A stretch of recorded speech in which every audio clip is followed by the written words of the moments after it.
Last episode, we ended on a limitation hiding inside one word: chain. A chain runs in a straight line, step, step, step, to the end. But think back to the agent loop we built. Think, act, observe, and then decide, go around again, or finish. That is not a straight line. It is a circle with a fork in it. And real agents are full of these shapes: loops that repeat until a goal is met, branches that choose different paths, retries when a tool fails, even pauses to wait for a human to approve something. You cannot draw those shapes cleanly with a chain. You need something that can express loops and branches directly. You need a graph. And the tool built for exactly this from the LangChain team is called LangGraph. Quick note before we dig in: if you find this useful, subscribe and drop a topic you want explained in the comments. Now, let us get into it. Here's the whole idea in one sentence. LangGraph is a framework for building stateful agents by modeling them as a graph, where nodes are functions that do the work, edges decide what runs next, and a shared state object carries information to the whole run. So your agent can loop, branch, retry, and even pause instead of running in a straight line. If you remember 3 words, remember these: state, nodes, and edges. That is the entire model. Let us take them one at a time because they map perfectly onto ideas you already have. Start with state. State is the shared memory of the whole run, a single object that travels through the graph and holds everything that matters: the conversation so far, the user's goal, the results gathered, any intermediate decisions. Every part of the agent can read from it and write to it. Think of it as the agent's working notepad, passed from step to step, picking up new information as it goes. In LangGraph, you declare upfront what fields that state holds, and each step receives the current state and returns just the parts it changed. Next, nodes.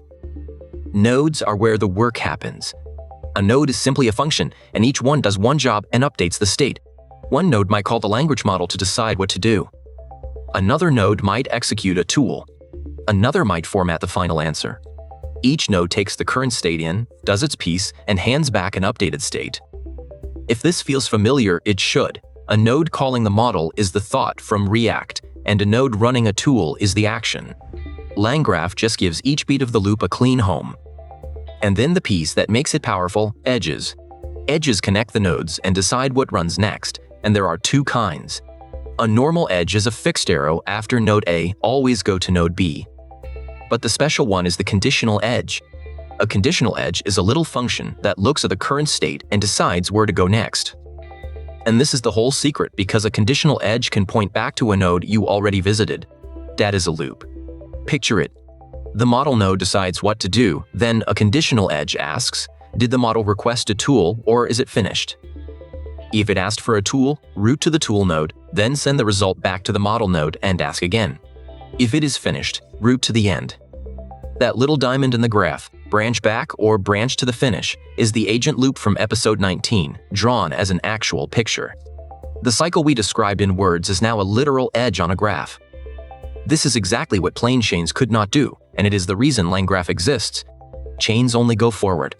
LangGraph supports cycles, so agents can loop, retry, and reflect, which is the natural structure whenever information needs to flow round and round between the model and its tools until the job is done. You are no longer forcing a circular process into a straight line. You are drawing it as it really is. There is one more feature worth naming, because it is what makes LangGraph serious for real software, not just a diagram.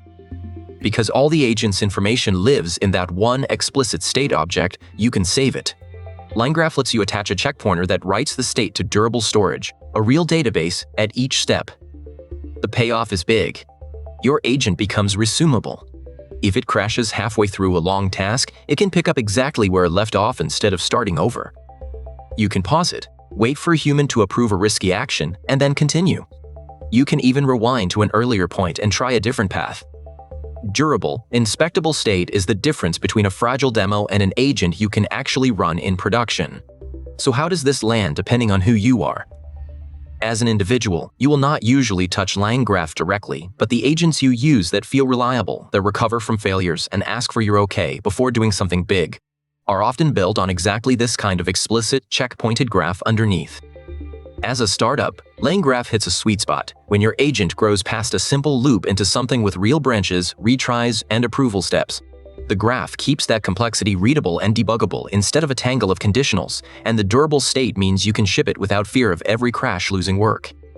And as a large enterprise, this is where LangGraph genuinely shines. The explicit graph plus checkpointing gives you control, auditability, human-in-the-loop approval, and resumability. The exact properties you need when an automated agent is doing consequential work and someone has to be able to inspect, pause, and trust it. So let us bring it home. A chain runs straight and stops, but a real agent loops and branches, so LangGraph models the agent as a graph. Nodes that do the work, edges, especially conditional ones that decide what comes next and can loop back.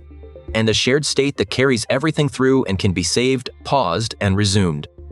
It is the agent loop and React, finally drawn as the picture they always were. But everything so far has been one agent, however sophisticated. What happens when one agent is not enough? When a task is big enough that you want a team, a researcher, a writer, a critic, each specialized, working together. That is multi-agent systems, and comparing the frameworks that build them, LangGraph, Crew AI, and AutoGen, is exactly where we finish this part. Next. That is the core of it. If this helped, hit like and subscribe, ring the bell for the next deep dive, and tell me in the comments what you want broken down next. Thanks for watching.